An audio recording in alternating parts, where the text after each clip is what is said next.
This is the pulao seafood fried rice. So let me just do a taste test. It's filled with seafood, as you can see.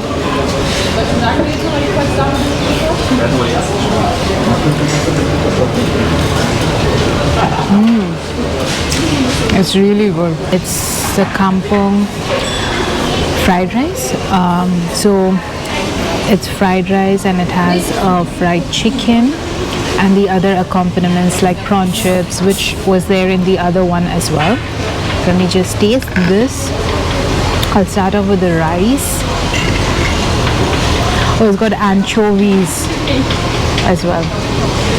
Not a big fan, but I guess this is a local style. So let me just taste. I'm trying to find an area without anchovy, but yeah, found one.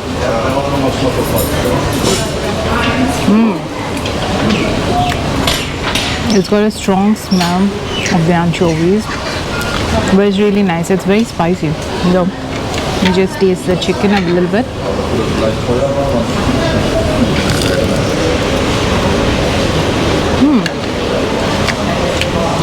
So this is a perfect local style fried rice that you can get